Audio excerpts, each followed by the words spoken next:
Still not moved out yet. Hurry up and leave. That's what my mother-in-law, Carol, said as she waved her hand dismissively like shooing away a bug. Next to her, husband's mistress, Emily, also had a triumphant look on her face. As I glanced behind them, I saw little Ken looking worriedly at me. There's no need to rush me so much. Just get out. Emily sneered, causing Kent to look even sadder. I smiled reassuringly at him and gave Carol and Emily a cold glare. I'll be gone in 2 hours, so don't worry. Fine. Just hurry up and pack your things. My ex-husband, Steve, said with a nasty grin. Why did I ever fall for this man? At that moment, I received a message on my phone. Oh, it seems my ride is here. I'll be leaving now. The message said that my ride had arrived. So I grabbed my belongings and quickly left my in-laws' house. Thanks for picking me up. I got into the luxury car waiting outside. Steve and Carol, who had followed me out, were stunned. What's going on? What's this all about? I am Hannah Clark, a 27-year-old female president. I've had a dream since I was little. That dream was to start my own design company. Hannah, you're really good at drawing. Yeah, I want to dress her up in all kinds of clothes. I've always loved drawing. I was always drawing pictures of girls. I would think about what kind of clothes to put on them, what colors would make them shine even more, and things like that. I want to learn more about design. Eventually, I became interested in design itself and decided to go to a design school. There, I met someone who inspired me a lot. Hannah, I really like your designs. I want to create designs like yours. Her name was Amanda Johnson, the daughter of a big design company owner. Thank you. I like your designs too, Amanda. I'm glad to hear that. Plus, you're also studying business management, right? I really respect that. Amanda was learning about business management from her dad while studying design as a student. I truly respected her and was glad to become her friend. I think you have a talent for business too, Hannah. Would you like to study it together? One day, Amanda suggested this to me, and I started learning about business management with her. As time went on, I began to think about starting my own company. After graduating from school, I trained under her dad for a while. I believe in you. From now on, do things your way. A few years later, I received his endorsement and finally established my own company. Having achieved my dream, I was living a busy and fulfilling life. Hannah, if you don't mind, there's someone I'd like to introduce you to. One day, he brought up a marriage proposal. Apparently, the son of an acquaintance was single and without a girlfriend, and his parents had asked Amanda's dad for help. I'm Steve Clark. I've heard a lot about you, Hannah. That was Steve, who would later become my husband. He was a sincere person and always treated me seriously. I was drawn to Steve, and after about a year of dating, we decided to get married. I'm so happy to have such a lovely daughter-in-law. My mother-in-law, Carol, welcomed me warmly and celebrated our marriage greatly. By the way, there was no father-in-law, according to Steve. He had left a few years ago. After that, I was supposed to have fulfilling days balancing work and family. But one day, a message from Carol. Carol had contacted me while I was at work. At that time, I was in an important meeting, so I didn't notice the message right away. Moreover, I was so busy that I didn't have time to call her back. She's going to complain about it. Sighing, I called her back after work. Oh, you finally called me. I'm sorry, I was busy with work. That's fine. I have something important to discuss. Usually, she would complain or interrogate me about why I didn't answer the phone sooner, but today she let it go easily. Feeling a bad premonition, I listened to her. Actually, I need some financial help. I was stunned by the unexpected request for money. What? While I was still processing, Carol continued explaining.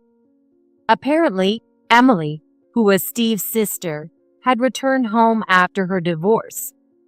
And it's affecting our household finances. I see. It's not just Emily, but her 3 children as well. Carol muttered. Hearing this, I was honestly conflicted. As a female president, I earned enough to live comfortably even if I provided some financial help. However, no matter how close we were, it wasn't easy to offer help without a deep connection. Are you planning to abandon us? What a terrible daughter-in-law. Sensing my hesitation, Carol started yelling. I sighed. I'll discuss it with Steve, so please wait a bit. Suppressing my frustration, I somehow managed to respond. Before we got married, Carol was a very nice person. However, right after our wedding, her interference became overwhelming. Do you take good care of Steve? You're neglecting household chores because of work, aren't you? She would contact me like this almost every day. To be honest, as a busy president, these calls were nothing but a burden. So, I once said, "Look, I'm busy with work. I'm a president." Women's work isn't that important, so prioritize my talks. However, she got irrationally angry at me. Carol didn't believe I was a president in the first place. In fact, she thinks I'm only doing trivial tasks like making tea or some clerical work. Look, I'm in a position of responsibility as the president. What are you talking about? There's no way you could be a president. Maybe Steve, but not you. Stop lying. Even when I told her clearly, that's how she responded. Carol never believed anything I said and treated me like a useless daughter-in-law who lies. Even now, she's saying things like this. You don't do much work, and you don't help out here, so at least provide some financial support. I'll discuss it with Steve. I said it again and firmly ended the call. Well, even if I discuss it with Steve, I know what the answer will be. Trying to calm my anxiety and frustration, I took a deep breath. Hey, Carol called asking for financial support. That night, I consulted with Steve about Carol. Well, handle it however you see fit. His response was indifferent. Since our marriage, his attitude had changed. Before we got married, he was so kind, but now he barely listens to me. So, apparently, Emily, she got divorced and moved back in. What? Emily? However, when I mentioned his sister's name, he flinched and looked at me. Did you just say Emily? Yeah, I think your mom said Emily. Surprised by Steve's reaction, I nodded. We're not struggling financially, so you should help them out a bit. Steve had always been indifferent to what I did or wanted to do, saying, "Do whatever you want." However, the moment he heard Emily's name, he started listening seriously. Naturally, this didn't make me feel good. Right. Well, maybe a little. And then Steve looked at me for the first time in a long time. I was so happy about it that I couldn't help but nod. Although I earn a decent income as a president, I can't give a large sum. From the start, The fact that it's support rather than a loan gave me a bad feeling. Thank you. How about $3,000 a month? $3,000. That's too much. How about $1,000 for now? $1,000, huh? Well, it's better than nothing. So we decided to provide $1,000 a month in support. With a little budgeting, it wouldn't significantly change our lifestyle. Shortly after starting the support, who could that be? I got a call from an unfamiliar number. Though suspicious, I answered it, thinking it might be a business contact. Finally, you answered. Who do you think you are, making me wait? Who is this? It's Emily. The caller was Steve's sister. She must have gotten my contact info from Carol. A heads up would have been nice. What can I do for you? Oh, right. Thanks for the support. Apparently, she called to thank me for the support. But isn't $1,000 a bit stingy? I got annoyed by her laughing words. Is this really how someone receiving support should talk? If you're not satisfied, I won't provide any support. What? That's so narrow-minded. Are you saying my kids should go hungry? Wow, you're a terrible person. With that complaint, Emily hung up the phone. Did I make the wrong decision? After the call with Emily, I started regretting offering any support. But in the end, I was the one who decided to help. I'll just wait and see for a while. So, reluctantly, I continued providing support, but I never received any words of thanks.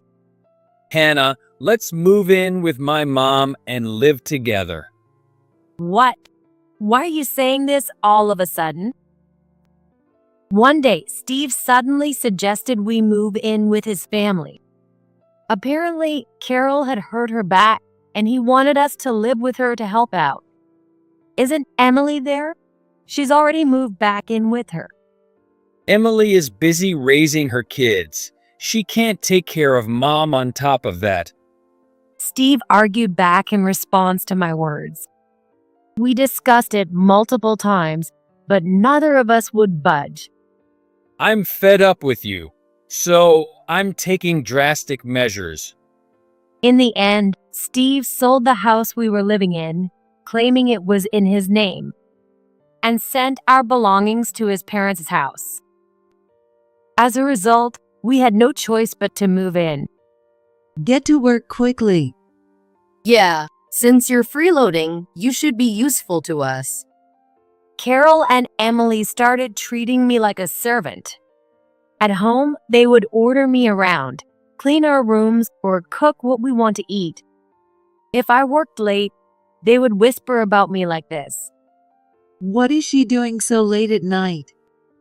Really, she's so dirty. I was already exhausted from my work and household chores, and their harassment pushed me to the edge. Hey, let me help you.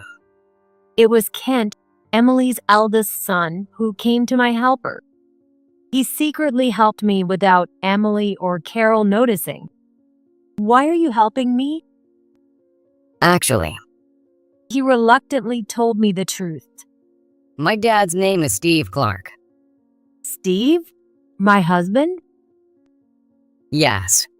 Mom isn't Steve's sister. Emily wasn't Steve's sister, but his mistress. They had been together since their student days, and Kent and his siblings were Steve's children. This can't be. I was shocked by the truth he revealed and was at a loss for words. But soon, anger took over my thoughts. Looks like they've been underestimating me.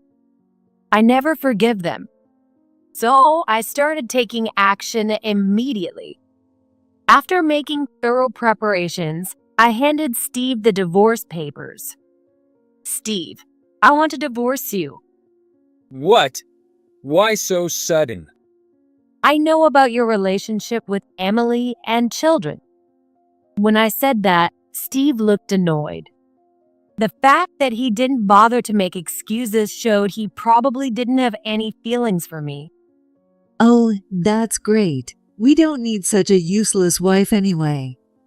Yeah, Steve has me, so you can just dump her. As Steve was about to say something, Carol and Emily, who had been listening, chimed in. With their encouragement, Steve signed the divorce papers. And so we were officially divorced. Well, I better get going quickly.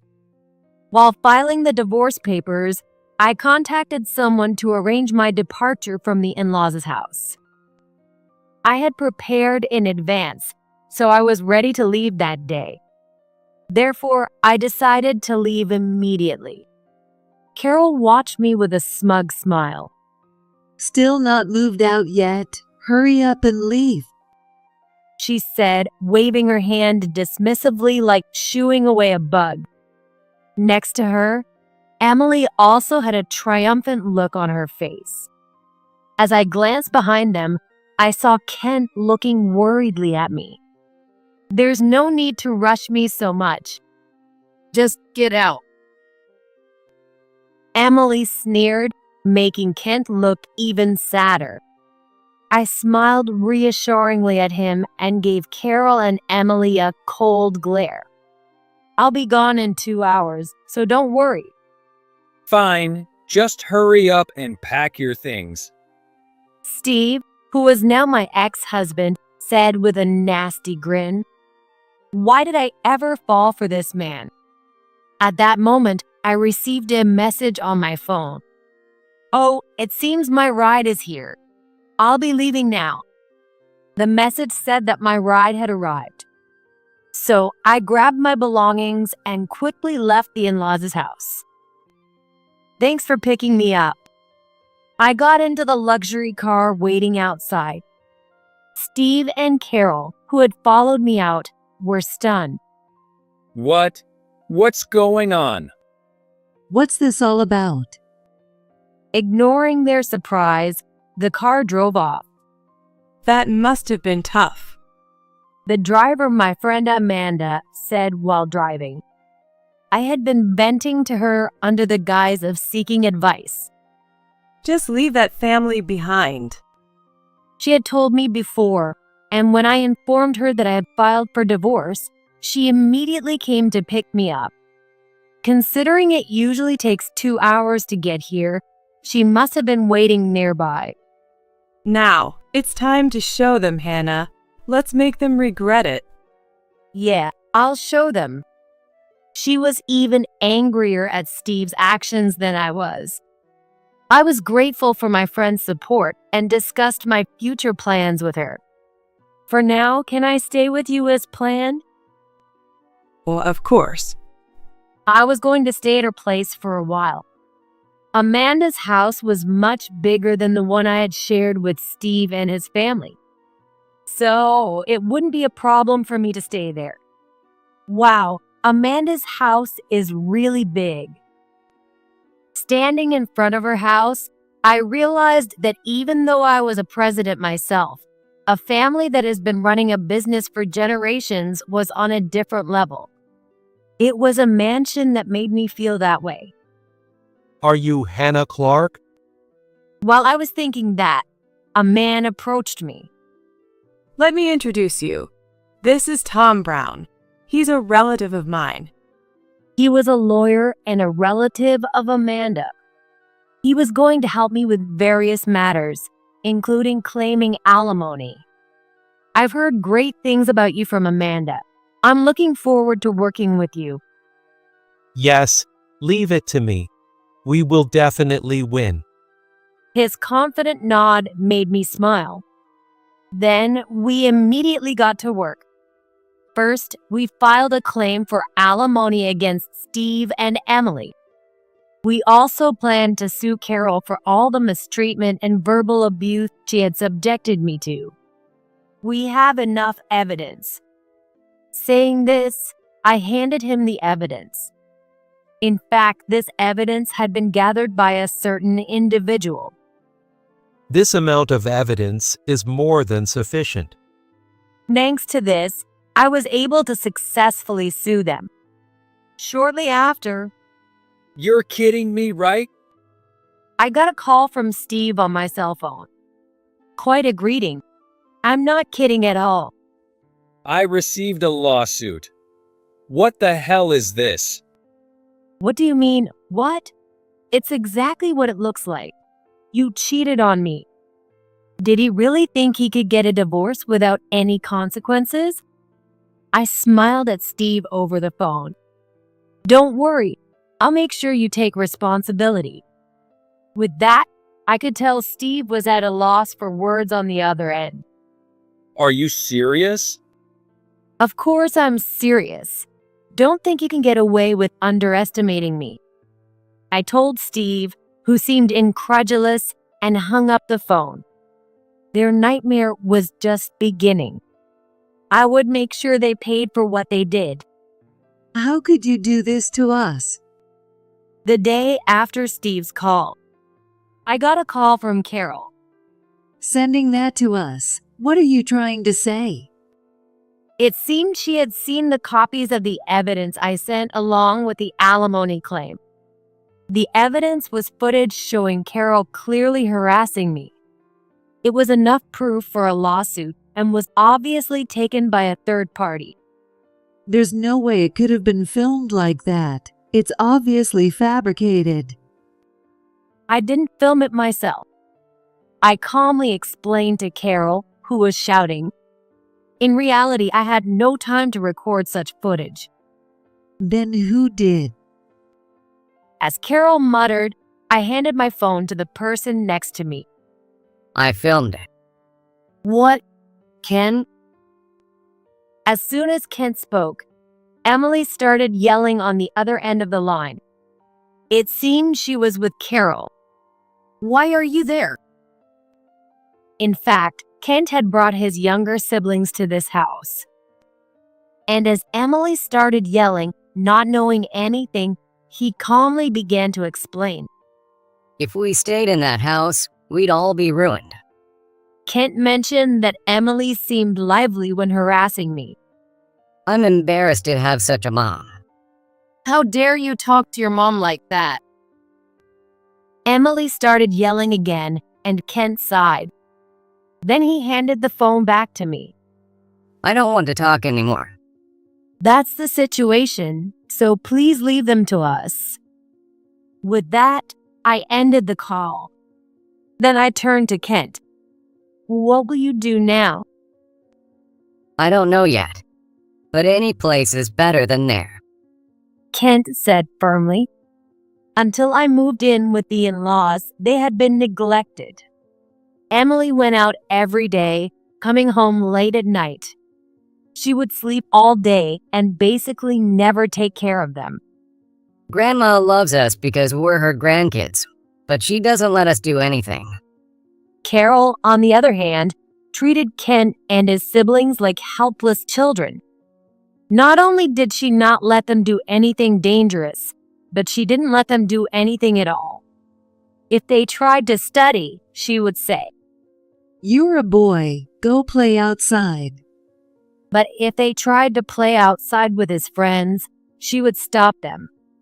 It's dangerous, so don't go out alone.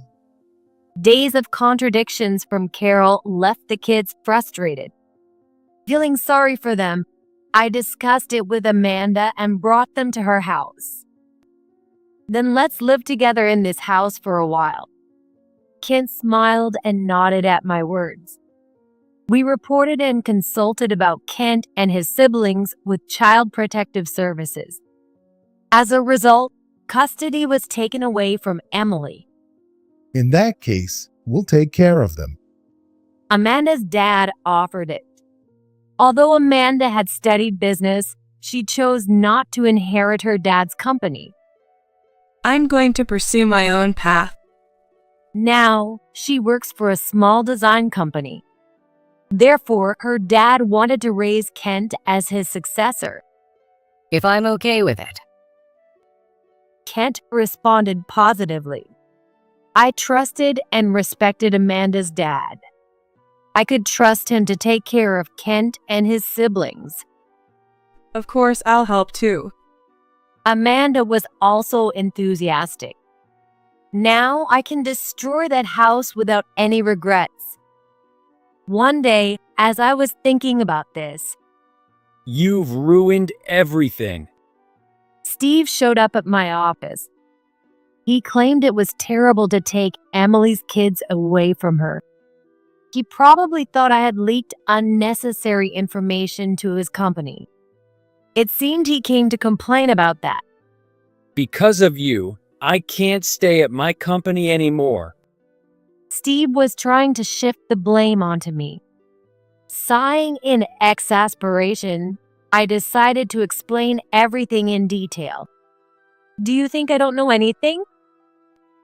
I knew about his relationship with Emily, which had been going on since before our marriage.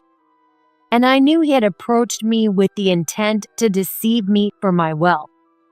Geez, who would take a tea-serving office girl seriously? Follow our way.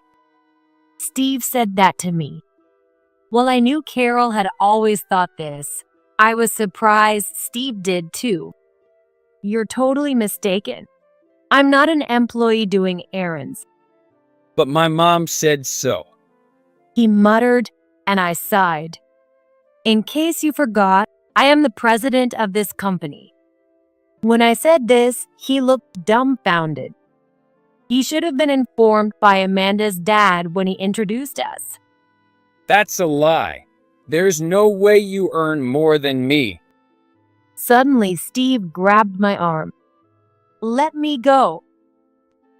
As I struggled, someone grabbed Steve's hand. That's enough.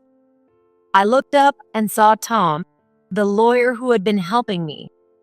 I had a meeting with him after this to discuss alimony demands. Stop this right now. You're despicable. He shouted at Steve.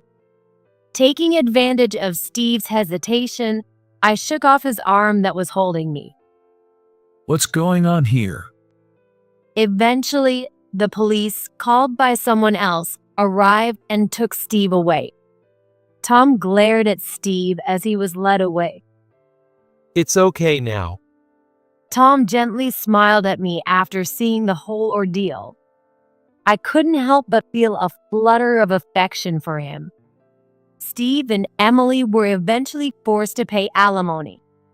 You're joking. I will never pay. Emily resisted until the end, but there was no escaping it. Amanda's dad pulled some strings and made sure they paid up. They already failed as parents. This much they need to do. He said this with a sly smile.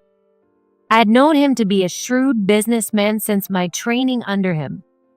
With his connections, escaping was impossible. But how did they manage to pay? Emily had been a housewife. She had been barely managing to get by with my support and Steve's earnings. Well, my dad found her a job. According to Amanda, no one wanted to hire Emily, who had barely worked. So she was placed in a tough job. As long as I got the alimony, I didn't care what happened to her. And what about him? Steve paid up too. Steve was arrested by the police once. Since he didn't actually hurt me, he was released soon after. However, his arrest caused the incident to spread throughout his company. I didn't know, but it seems Steve's reputation wasn't very good. Steve seems to have deceived a lot of people. However, some talented employees had noticed his arrogance. The divorce proceedings started to reveal his true nature. So, some people started saying that he always seemed like a problematic person. Then, with his arrest, those rumors were confirmed. As a result, he was shunned by everyone and chose to resign voluntarily. He paid the alimony with his severance pay. That's good then. He also covered the alimony for Carol. Carol apparently had no savings at all. Apparently, Steve's dad left because he got fed up with Carol's selfish behavior. She squandered his earnings, and after the divorce, she couldn't lower her standard of living. So, she secretly received money from Steve to make ends meet. Oh, then why did she let Emily stay with her? She kind of forced her way in. Although Emily was Steve's ex-girlfriend, she had married another man. However, when it was discovered that Kent and his siblings were not her husband's children, she was kicked out. Her own family refused to take her in, so she ended up at Steve's family's house. Carol liked Emily because she was beautiful and close in age to Steve. And the fact that Kent and his siblings were Steve's children also played a big part. Well, in the end, they lost everything. I'm curious to see how far they'll fall from here. I agreed with a smile at Amanda's words. A few months later, Hello, Hannah. It's been a while. it's been a while. I'm glad to see you're doing well. I met up with Kent. Since then, he had been taken in by Amanda's dad and was now living separately from us. My former dad came to see me. Emily's ex-husband apparently still loved the children, even though they weren't biologically his. So, after being contacted by Amanda's dad, he came to visit. He said that even though we can't live together, we're still important to him. Since he already has another family, they won't be living together. Though he had another family, he promised to visit regularly. That's great, Kent. Yeah. Kent smiled brightly. When he was at the in-laws' house, he always looked so sorry. Seeing his change made me happy.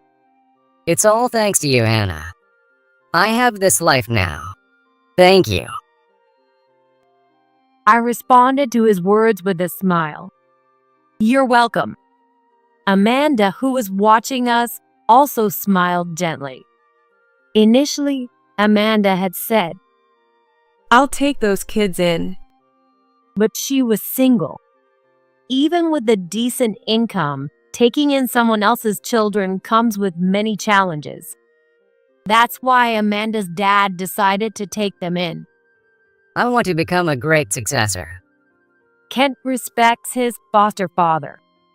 Even though he's still a child, he's enthusiastic about becoming his successor. As he spoke with shining eyes, Amanda and I shared a laugh. I'm really glad Kent looks so happy. After parting with Kent, I murmured. According to him, his younger siblings were also living happily with Amanda's dad. This reassured me, and I walked with a high spirit. Hannah, Huh? I turned around when someone called my name. There stood Steve, looking clearly haggard. You've changed a lot since I last saw you. I was wrong. Please give me another chance. Steve bowed his head deeply. Then he started talking about his situation. Ever since we separated, nothing but bad things have happened to me. After quitting his job, Steve lost all his severance pay and savings paying alimony for himself and Carol. When he tried to get a new job, rumors about him spread, and he was rejected everywhere. But my mom kept spending recklessly, so we ended up in debt. Steve spoke through tears. I looked at him coldly. So you're going to stick around to meet the president? That's not what I mean. But you're the president, right? You must be making good money. Oh, according to you and Carol, I'm an employee doing errands, right? I said, smiling at Steve. Sorry, but an office worker can't pay off debts or support you. You'll have to manage on your own. Steve's shoulders slumped at my words. While he stood there, I hailed a taxi and got in. Let's go. Leaving Steve behind, I had the taxi drive off. That was the last time I saw Steve. Later, I heard through the grapevine that he was caught by debt collectors and sent off on a ship overseas. As for Carol, she fell down the stairs and ended up bedridden. Looks like karma caught up with them. Hearing about their fates, I murmured to myself, well, let's get to work today. Take it easy. You have a tendency to overdo it. I nodded at Tom, who was smiling gently. After that incident brought us closer. We are now married and a happy couple. Unlike Steve, Tom was genuinely kind, and I was living a happy life with him. Oh, by the way, today, I know you're meeting Amanda, right? my friendship with Amanda remained unchanged. We regularly had meals together and stayed in touch. But if you start feeling unwell, call me. I'll come to get you right away. You're not just taking care of yourself now. Tom gently stroked my belly. Yes, there was a new life growing inside me. When I was with Steve, I never wanted to have children. But now I am truly happy to be expecting Tom's baby. Yes, please be ready to help if needed. Amanda and Kent were also delighted about my pregnancy. Grateful for everyone around me, I smiled at the happiness in my life.